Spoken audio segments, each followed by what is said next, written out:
오늘 함께 예배하는 우리들의 삶 가운데 복음의 능력이 드러나길 원하고 하나님의 은혜가 충만하기를 간절히 소원하고 축복합니다.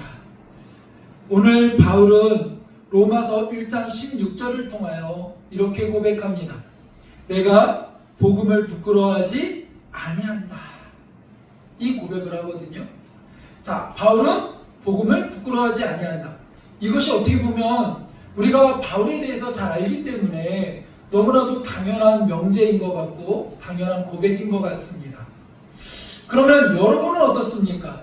여러분도 이 고백에 동의하시고 이 고백대로 살고 계십니까? 여러분, 복음을, 주님의 십자가의 은혜를, 내가 크리스찬임을, 내가 기독교인임을, 내가 하나님의 백성임을, 내가 구원받은 하나님의 자녀임을 여러분 부끄러워하지 아니하고 선포하고 드러내고 계십니까? 아멘이 안 나오네요. 네, 그런 은혜가 여러분의 삶 가운데 있기를 간절히 소원합니다. 오늘 바울이 내가 복음을 부끄러워하지 아니한다라고 선포하는 이유는 무엇입니까? 로마에 있는 성도들에게 이렇게 이야기하는 이유는, 다시 바꿔 얘기하면 이 안에는 무엇이 전제된 겁니까? 로마 교회 성도들 가운데에는, 로마에 있는 많은 이들 가운데에는 이 복음을, 이 십자가의 은혜를, 이 십자가의 진리를 어떻게 하는 사람들이 있다라는 거예요? 믿고 받아들이는 이들도 있지만 이들 가운데는 어떤 이들이 있다라는 거예요? 부끄러워하는 이들이 있다는 거죠. 이들 가운데 복음을 부끄러워하는 이들이 있으니까 바울이 뭐라고 얘기하는 거예요? 나는 복음을 부끄러워하지 않아. 너희는 복음을 부끄러워할 수 있지만 나는 이 복음을 부끄러워하지 않는다라고 선포하는 거예요. 그러면 왜 이렇게 로마 교회를 향하여, 로마에 있는 성도들을 향하여 너희들은 왜 복음을 부끄러워하니? 왜 그들은 이 복음을 부끄러워했을까요? 나는 너희들과 같지 않고 나는 이 복음을 확실히 믿는다라는 거예요. 그러나 이 복음을 부끄러워하는 이들은 어떤 이들입니까? 복음에 대한 확신이 없는 거죠. 복음에 대한 확실한 믿음이 없기 때문에 부끄러운 거예요. 이 당시 로마는 모든 것의 중심지였어요. 그리고 이 로마는 많은 수사학자들이나 철학자들도 있었고, 그 다음에 많은 종교인들이 있었고, 또 황제를 신으로 숭상하는 그런 황제 숭상이 그곳에 행해 있습니다. 그런 곳에서 십자가의 복음을 믿는다라는 것, 그것이 이 로마 교회 성도들에게는 어떠했다라는 거예요? 부끄러움이었다라는 거죠. 왜 그랬을까? 왜 그랬을까? 뭐 자세하게 내가 왜 복음을 부끄러워합니다라고 이야기하지는 않으니까, 잘 이렇게 정확하게 표현되어 있지는 않으니까. 그러나 우리가 그 당시의 시대나 여러 가지 상황들을 보면 우리가 알 수 있습니다. 무엇이냐면 몇 가지를 짐작해 볼 수 있는데, 하나는 이 당시 로마에는 뭐예요? 수사학이나 논리적인 그런 사고, 철학 이런 것들이 팽배했잖아요. 근데 우리가 잘 알듯이 이 복음은 너무나도 단순하면서도 간단하지만 논리적으로 이해가 돼야 안 돼요? 안 돼요. 논리적으로 이해가 안 된단 말이에요. 예수님이 하나님의 아들이세요. 그런데 동정녀의 몸에서 탄생하셨대요.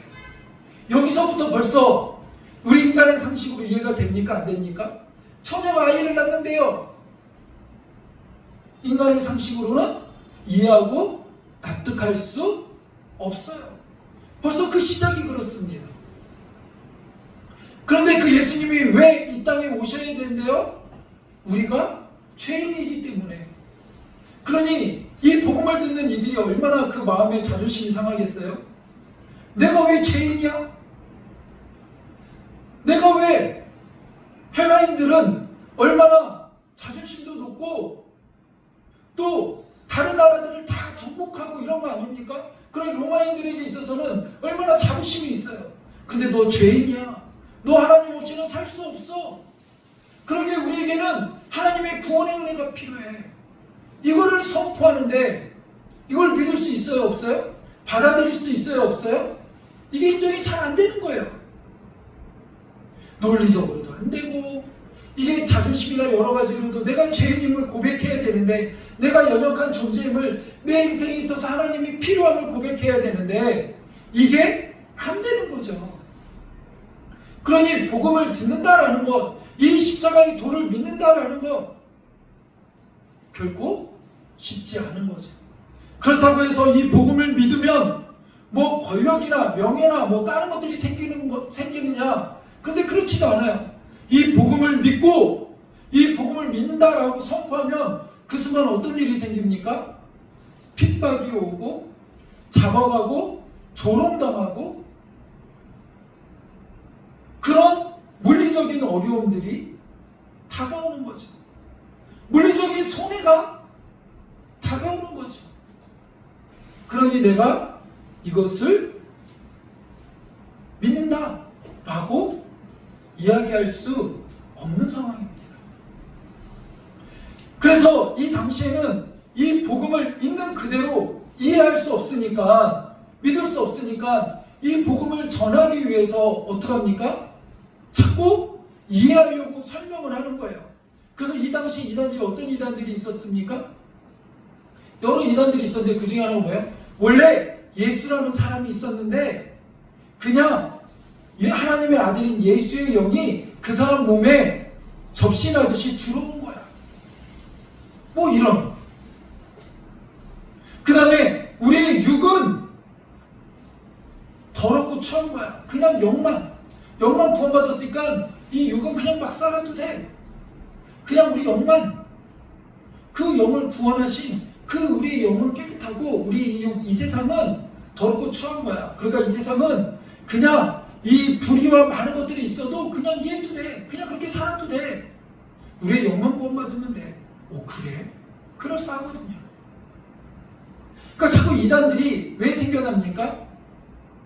상대방을 납득시키고 뭔가 상대방이 그럴싸하게 믿게 해야 되거든요. 그럴싸하게 이해가 되게 해서 그들을 현혹시켜야 되거든요. 근데 너무나 재밌는 사실은 뭐냐면 오늘날에도 때로는 전도를 하거나 누구를 만나다 보면 예수님의 복음을 전하다 보면 그런 사람을 종종 만날 거예요. 여러분도 종종 만나셨을 거예요. 어떤 분들이요? 야, 이거 나한테 납득시켜봐. 나를 좀 이해시켜봐. 이거 좀 나를 설득시켜봐. 그런 분들 종종 만날 거예요. 그리고 때로는 여러분들도, 저 때는 많이 그랬거든요. 학창시절에 하나님을 믿는 이렇게 교회 다니는 친구들과 아닌 친구들이 종종 이렇게 논쟁 아닌 논쟁을 일으켰던 적도 종종 있습니다. 근데 늘 그 결론은 뭘로 납니까? 서로 기분 나쁜 걸로 끝나버리지, 아, 나 이해됐어, 나 납득됐어, 이런 경우는 단 한 번도 없습니다. 왜 그럴까요? 십자가의 복음은, 십자가의 도는 이해할 수 없기 때문에 그래요. 이해하라고 우리에게 주신 도가 아니에요. 뭐 하라고 주셨어요? 믿으라고 주신 거예요. 그 복음을 듣고 믿는 거예요. 거기서부터 시작되는 거예요. 그래서 성경은 우리에게 무엇을 강조합니까? 믿음을 강조하는 거예요. 그래서 17절에도 복음에는 하나님의 의가 나타나서 믿음으로 믿음에 이르게 한다. 오직 의는 믿음으로 말미암아 산다. 그 모든 것의 시작은 믿는 믿음이에요. 여기에 어디 이해라는 말이 있습니까? 납득이라는 말씀이 있습니까? 설득이라는 말씀이 있습니까? 십자가의 도는 설득하는 게 아니에요. 그들에게 설명하는 게 아니에요. 있는 그대로 선포하는 거예요. 근데 그게 논리적으로 맞지 않으니까 이거를 선포하려고 하니 그 선포하는 사람도 자신이 없으니까 자꾸 부끄러워지는 거예요. 자신이 없어지는 거예요. 여러분은 어떻습니까? 여러분은 복음의 그 십자가의 도를 이해하려고 하십니까? 아니면 믿으려고 하십니까? 우리에게는 믿음이 필요한 거예요. 믿음. 하나님이 우리를 사랑하신다. 근데 우리의 죄 때문에 하나님과 함께 할 수 없고 그 거룩하신 하나님과 우리가 분리되어져서 우리는 죄의 영향 안에, 죄의 심판 안에 놓이게 되었어요. 그리고 우리는 그 안에서 이제는 우리 스스로를 구원할 수 있는 능력이 없어요. 우리는 아무리 아둥바둥 우리 힘으로 우리 스스로를 구원하려 해보지만 결국 그 끝은 처참하게 깨어지고 무너지고 결국 그 안에 구원이 있어요? 없어요? 구원은 없어요. 그래서 하나님께서 우리 안에 임마누엘 하나님의 아들을 이 땅에 보내신 거예요. 자기 백성을 그 죄에서 구원하시기 위해서 이 땅에 예수님을 보내주신 거예요. 그 예수님의 십자가의 은혜를 믿는 믿음, 그 믿음, 그것이 구원의 복음의 핵심이에요. 그것을 믿는 믿음에서 우리는 시작되는 거예요. 이 믿음은 우리에게 부끄러움이 아니라 능력으로 나타날 줄로 믿습니다. 능력으로 나타날 줄로 믿습니다. 오늘 성경은 바울은 이렇게 이야기합니다. 이 복음이 부끄럽지 않다. 너희는 이걸 이해하려고 하지만 나는 이해되지 않아도 이거 하나도 안 부끄러워. 왜냐하면 이 복음은 모든 믿는 자들에게 구원을 주시는 하나님의 능력이 된다. 능력이 된다. 이 복음을 믿음으로 인하여 그 믿음 가운데 무엇이 나타난다는 거예요? 능력으로 나타난다는 거예요. 능력으로. 그러면서 유대인에게나 헬라인에게래요. 자, 여기 유대인이나 헬라인, 유대인은 누구예요? 이스라엘 사람들 아닙니까? 이스라엘 사람들도 그렇게 하나님의 아들을 고대하고 기대했어요. 그리고 드디어 예수님이 오셨어요. 근데 유대인들이 예수님이 하나님의 아들을 인정했어요? 안 했어요? 많은 유대인들이 인정하지 않았어요. 왜 그랬습니까? 이해되지 않으니까. 납득되지 않으니까. 레위기에 보면 제일 저주받은 이들이 어디에 달려 죽어요? 나무에 달려서 처형을 당해요. 그리고 나서 해가 떨어지면 그것을, 해가 떨어지기 전에 그것들을 이제 처리하게 되어져 있는데, 예수님이 어디에 처형당했어요? 십자가에 달려 죽으셨잖아요. 그 십자가가 그 나무에 달려 죽은 예수님. 이 유대인들은 이해가 안 되는 거예요. 하나님의 아들이고 우리를 구원하러 오셨다면 어떻게 저런 모습으로 오지? 우리 몇 주 전에도 나누었던 말씀 중에 하나님의 아들이면 내가 그동안 말씀을 잘 지킨 나에게 와서 칭찬하고 나와 함께 밥 먹고 나를 격려해 주시고 잘했다 이렇게 해주셔야 되는데 누구에게 가요? 세리와 창기와 죄인들에게 가서 밥을 먹고 그들에게 은혜를 베푸신단 말이죠. 그러니까 이해가 안 돼요. 이해가 안 되니까 자꾸 믿지 않으려고 그래요. 그게 유대인들의 모습이었어요. 그래서 아직도 유대인들에게는 처음 하나님이 유대인들을 선민으로 택하셔서 그들을 구원하셨지만 그들을 통하여 하나님의 영광을 드러내시고 하나님 되심을 그 통로로 사용하셨지만 오늘날에는 너무나도 안타깝게도 모든 유대인이 그렇다는 말이죠. 유대인 중에서도 기독교인이 있지만 그들 가운데 아직도 예수님이 이 땅에 오지 않았다라고 그 예수님을 기대하는 이들이 있다라는 거죠. 근데 그 핵심 중에 하나는 뭐예요? 자기의 생각으로 이해하지 못하기 때문이에요. 복음은 자기의 생각으로 이해하고 납득하는 게 아니라 믿는 거예요. 헬라인들은 왜 그렇습니까? 아까 전 철학적으로나 논리적으로 볼 때 통일한 거예요. 이들에게 있어서 가장 추하고 가장 저질적인 죄인들이 달려 죽는 그런 처형이 무엇입니까? 십자가의 처형 아니에요? 그런데 하나님의 아들인데 왜 저런 처형을 당하지? 예수님 부활했다며. 그럼 부활하시기 전에 십자가에서 내려와서 저들을 좀 다 깨부시면 안 되나? 그럼 막 이해가 될 텐데. 그러면 저는 우리들도 못된 로마 병정들이 제사장들하고 짜가지고 예수님 십자가에 달려 이렇게 죽이려고 할 때 예수님이 하나님의 권능을 가지고 천군 천사 다 데리고 와가지고 저들을 다 깨부시고 널로 무릎 꿇리고 마치 이몽룡의 암행어사 출두요 이것처럼 예수님이 천군 천사 다 데리고 와가지고 로마의 황제를 무릎 꿇리고 막 이랬다고 생각해 보세요. 말하는 사람도 신나고 전하는 사람도 신나고 듣는 사람도 다 믿고 할 거 아니에요? 근데 하나님은 그 방법을 택하지 아니하시고 십자가의 도로 하나님의 사랑과 은혜로 그 로마를 정복하고 무너뜨리고 이 세계 가운데 복음이 증거되게 하셨어요. 그 속에서 하나님의 능력이 나타나게 하셨다. 우리의 자랑이나 우리의 지혜나 우리의 생각이 드러나는 것이 아니라 그 모든 것은 철저하게 감추시고 오직 하나님의 능력만이 오직 하나님의 뜻만이 드러내도록 우리는 그냥 스피커로서 내 생각이 아니라 하나님이 주신 그 복음의 도를 그대로 선포하고 전할 때 그 안에 하나님의 능력이 나타나게 하셨다라는 거예요. 그러니까 이 당시에 유대인이나 헬라인이나 많은 사람들이 이것이 이해가 되지 않기 때문에 납득이 되지 않기 때문에 그리고 이 복음을 믿는다라고 하면 물리적으로나 물질적으로나 환경적으로나 손해를 볼 수밖에 없기 때문에 이들이 이 복음을 부끄러워하며 숨겼다라는 거예요. 그런데 바울은 그런 로마 교회를 향하여 로마를 향하여 선포하는 거예요. 담대하게 선포하는 거예요. 뭐라고요? 하나님이 우리를 사랑하셔서 예수 그리스도를 보내주시고 그 예수 그리스도를 믿는 자마다 구원을 얻는다. 바울은 어떻게 복음을 전했어요? 이거 어떻게 얘기해야 저들이 좀 이해하고 믿지? 아니요. 성경대로. 바울은 성경대로 복음을 전했고 성경대로 전했다라는 것은 하나님이 말씀하여 주신 하나님이 계시하여 주신 그대로 복음을 증거했다라는 거예요. 오히려 성경에서 벗어난 복음에 대하여 책망하였어요.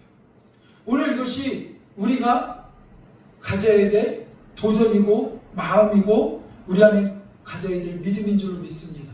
우리가 전도할 때 우리가 우리의 삶으로 드러내야 될 것은 무엇입니까?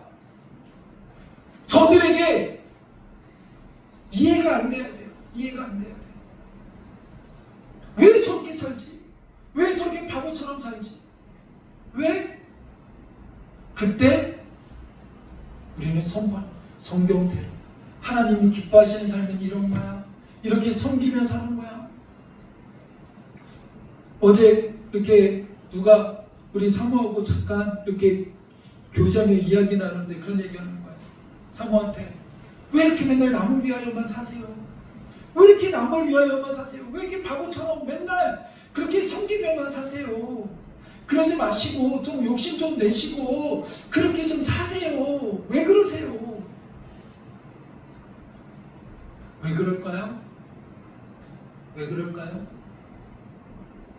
우리는 남을 이해시키려는 삶, 남하고 똑같은 삶이 아니라 세상에서 빛과 소금의 삶을 살아야 되고 우리는 세상에서 이 복음을 드러내는 삶을 살아야 되고 말뿐만 아니라 삶으로 그 복음을 증거하며 나아가는 삶을 살아야 돼요. 그렇게 살았던 삶이 누구예요? 바울이었어요. 바울은 자기가 갖고 있는 지식과 명예와 이 모든 것들을 가지고 얼마든지 부와 명예를 누리면서 편하게 살 수 있었지만 그는 그 모든 것들을 배설물로 여기며 복음을 위하여 달려갔던 삶이에요. 그가 그렇게 달려갈 수 있었던 이유는 바울은 복음의 능력을 경험했기 때문에 그래요. 살아계신 하나님을 경험했기 때문에 그래요. 그 하나님이 어떤 분인지를 체험했기 때문에 그래요. 우리 사모가 그렇게 살 수 있었던 이유, 그들에게 그런 삶을 드러낼 수 있었던 이유는 그 안에 하나님의 능력이 십자가의 은혜가 믿어지기 때문에 그런 거예요. 여러분은 어떻습니까? 오늘 우리도 그렇게 살아야 된다. 바울도 그렇게 산 이유는 무엇입니까? 바로 그 하나님을 담의 세상에서 경험했기 때문에 그래요. 그래서 여러분, 우리가 보통 청소년들이 나 뭘 해야 될지 모르겠어요. 근데 이거는 청소년뿐만 아니라 요즘은 30대, 40대 돼도 뜬금없이 나 뭐 해야 될지 모르겠어요. 나 지금 잘 살고 있는지 모르겠어요. 여러 가지 그런 투정 아닌 투정? 아니 어떻게 보면 그런 자기 과업을 그 어려서 이루어내지 못함으로 인하여 나오는 그런 어려움들을 고백하는 이들이 있어요. 근데 이것은 다 어디하고 연결되는 줄 아세요? 우리 인생의 주인이신 하나님과 연결되는 거예요. 하나님과 만나면 내가 무엇을 해야 될지 그 하나님의 부르심 가운데 그것을 깨닫게 되고 알게 되고 그것을 향하여 달려갈 수 있는 믿음이 생기고 은혜가 생기고 그 가운데 속에서 힘들고 어렵지만 하나님의 능력을 경험하게 되는 거예요. 살아계신 하나님을 체험하게 되는 거예요. 그것으로 인하여 더 확신을 가지고 믿음 가운데 믿음으로 믿음에 이르는 은혜의 삶을 살게 되는 거예요. 근데 그 구원의 은혜의 하나님을 자꾸 이해만 하려고 하니까 이해가 안 되니까 자꾸 내 생각으로 하나님을 재단하려고 하니까 내 생각과 너무 다른 하나님, 내 생각과 너무 다른 하나님, 그러니까 자꾸 거부하려고 하는 거예요. 자꾸 거부하는 인생이 되는 거예요. 누구와 같이요? 유대인이나 헬라인. 그 당시 살았던 이들, 그 당시 생각으로, 이성으로, 논리로 그렇게 사용했던 이들. 그러나 우리는 이 세상을 본받는 자가 아니라 하나님의 말씀으로 하나님의 뜻대로 살아가는 자들이에요. 오직 의인은 믿음으로 말미암아 살리라. 너희는 이 세대를 본받지 말고 하나님의 거룩한 뜻이 무엇인지 분별하며 그 십자가의 도로 살아가는 거예요. 이때 환경적으로 핍박도 받지, 환경적으로 손해도 보지, 어려움도 당하지, 때로는 조롱도 당하고 수치도 당하지요. 그런 게 안 당했으면 좋겠는데, 아니 하나님, 왜 하나님 뜻대로 사는데 왜 이렇게 수치를 당합니까? 왜 이렇게 어려움을 당합니까? 근데 예수님 말씀하세요. 세상이 나를 향하여 그렇게 공격하고 핍박했던 것처럼 너희가 내게 속했고 내 제자이기 때문에 내 복음을 전하는 너희들에게도 사탄이, 세상이 너희를 공격할 거라는 거예요. 그렇기 때문에 우리는 뱀처럼 지혜롭고 우리 순결함이 우리 안에 있어야 된다라고 하나님 말씀하시는 거죠. 우리 안에 뭔가 어려움이 있으면 싹 치워버리고 순탄한 길만 있으면 좋겠지만 주님은 그것이 아니라 그 어려움들 속에서 때로는 수치 속에서 인내하며 견디며 나아갈 때 하나님의 은혜를 경험하게 하시고 보게 하시고 체험케 하시는 놀라운 은혜들을 보게 하세요. 사드락 메삭 아벳느고는 큰 신상 앞에 섰습니다. 모두가 이제는 나팔이 불면 그 앞에 다 절해야 되는 상황 속에 있어요. 그리고 나팔이 울립니다. 모든 신하들이 다 그 절 앞에 절함, 그 신상 앞에 절합니다. 그게 당연한 거고, 그렇게 하지 않으면 손해를 보고, 그렇게 하지 않으면 자기가 이루었던 모든 것들이 다 사라지고 잃어버리고 목숨까지도 잃을 수 있는 그런 상황 가운데 있어요. 그러나 그 가운데 사드락 메삭 아벳느고는 믿음으로 선포합니다. 믿음으로 나아갑니다. 그리 아니하시지. 하나님은 반드시 왕의 손에서 우리를 구원하실 겁니다. 그러나 그리 아니하실지라도 나는 우리 하나님을 신뢰합니다. 그 믿음.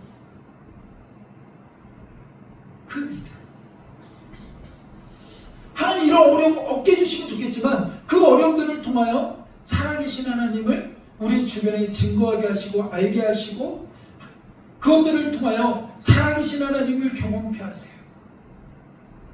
그리고 우리의 삶 가운데 그 하나님의 뜻대로 이끌어 가시며 하나님의 선하심을 보여주세요. 그거를 경험하는 이들이 그 삶 속에서 무엇을 나타냅니까? 복음의 능력을 드러내는 거예요. 바울이 그러했습니다. 성경의 모든 인물들이 그러했습니다. 다윗이 그러했습니다. 또 누가 그랬습니까? 야곱이 그랬잖아요.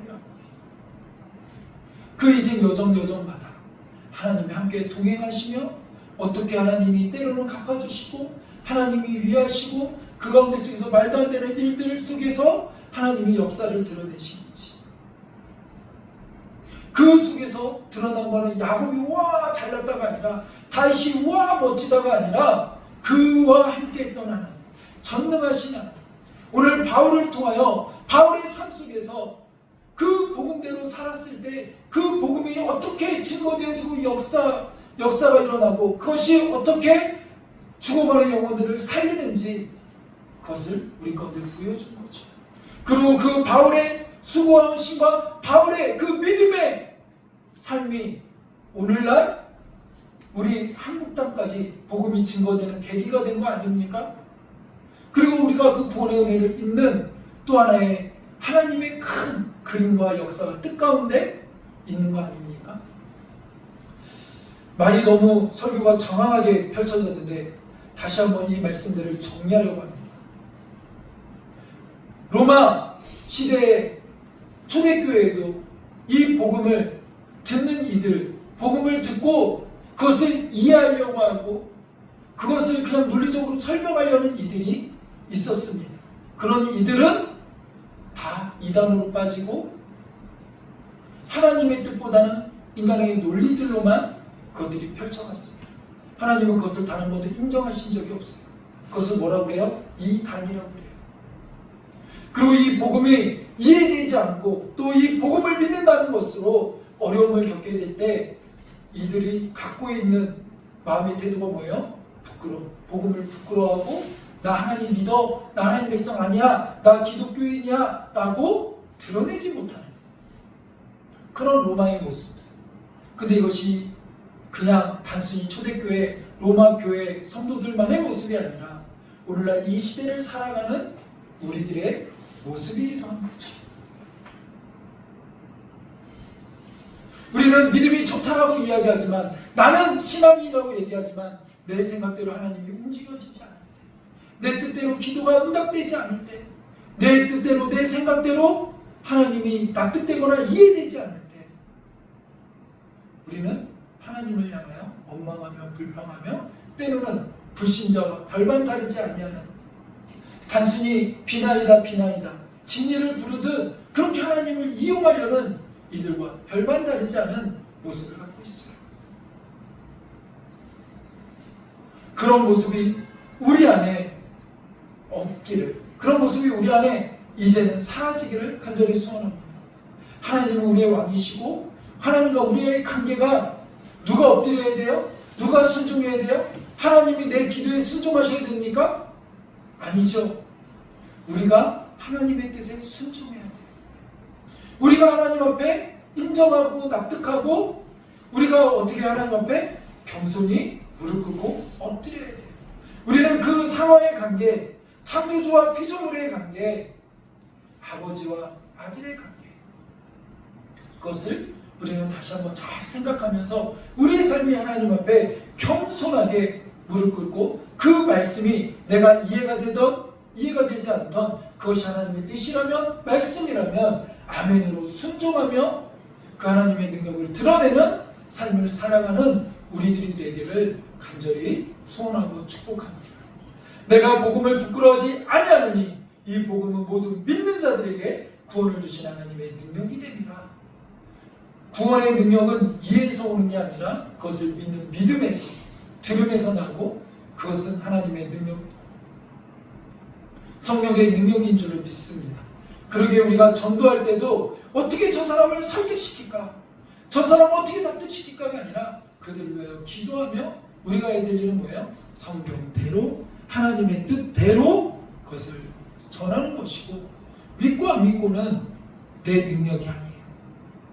내 능력이 아니에요.